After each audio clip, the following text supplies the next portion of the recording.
मैं अगले शायर को आवाज देना चाहता हूं। आप लोग बहुत अच्छा सुन रहे हैं और रात के इस पहर भी आप बैठे हुए हैं, ये बहुत बड़ी बात है। एक बार अपने लिए जोरदार तालियों से फिर से इस महफिल को, इस मजमे को जागृत करें।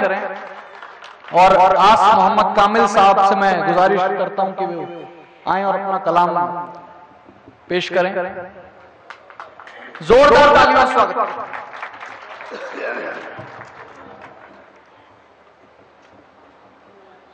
सामाईन हज़रात,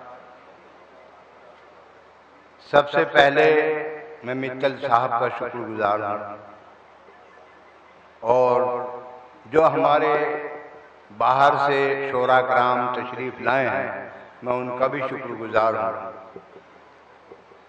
कि मुरादनगर में एक तारीखी मशारा आज दरगाह शरीफ में कायम हुआ।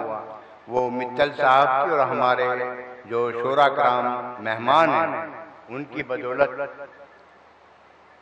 बज़्म अदब मुरादनगर की जानिब से मैं इन तमाम हजरात का शुक्रिया अदा करूँगा। मैं मित्तल साहब के और अपने नौजवान शोरा कराम के।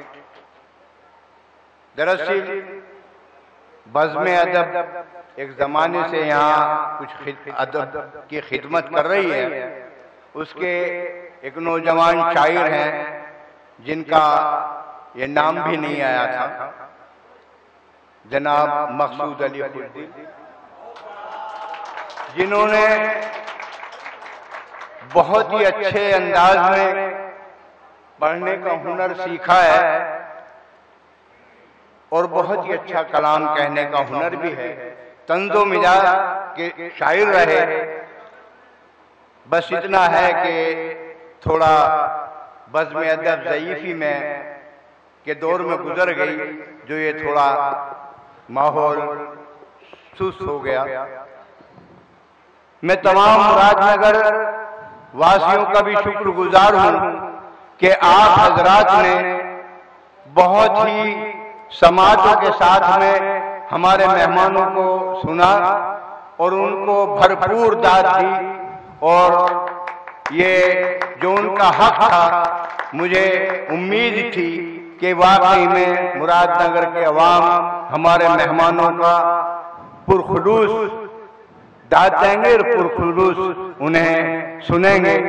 और अब तक जैसा कि अभी हमारे भाई ने बताया कि एक बड़ा तवील वक्त हो चुका है और आपकी ये मौजूदगी इस बात की दलील है कि आप लोगों ने हमारे मेहमानों का भरपूर इस्तकबाल किया। शुक्रिया। मैं ज्यादा वक्त न लेते हुए थोड़ा सा एक बात, ये हमारे नौजवान शायर तो थे ही भाई, बड़ी बड़ी खूबसूरत, बड़े खूबसूरत शोराओं ने बड़ी खूबसूरत गजलें पढ़ी। बहुत शुक्रिया। इसी कड़ी की शोरा शायरा है रेहाना जी, बड़ा अच्छा कलाम पढ़ा, मैं उनका भी शुक्रगुजार हूँ। और बज़्म अदब की जानिब से मैं फिर दोबारा से तमाम साथियों का, मित्तल साहब के और अपने नौजवान शायरों का फिर एक बार शुक्रिया अदा करूँगा। बहुत शुक्रिया। और दो चार मिसरे इनायत अगर समात फरमान है। इनायत साहब, मेहरबानी। एक बात मैं फिर भूल गया कि हमारे मध्यम साहब ने, इनके बारे में मैं कुछ नहीं कह सका। हकीकत यह है कि मशायरे को इतना अच्छा नज़ामत दी है कि यहाँ से सामाईन हजरात मौजूदगी इस बात की दलील देती है कि आपने सामाईन को बनाए रखा और मशायरों को यहाँ तक इतने वक्त तक, जो जैसा कि आपने बताया कि लाल किले में या नौचंदी में और बड़े बड़े मशायरे पढ़ चुके हैं, लेकिन 3 या 4 बजे तक मशायरा नहीं होता, 2-2:30 बजे मशायरा खत्म हो जाता है। लेकिन उनकी नज़ामत का ये एक सिला है कि उन्होंने इस मशायरे को आखिरी वक्त तक किया और 4 बजे बजा दिए।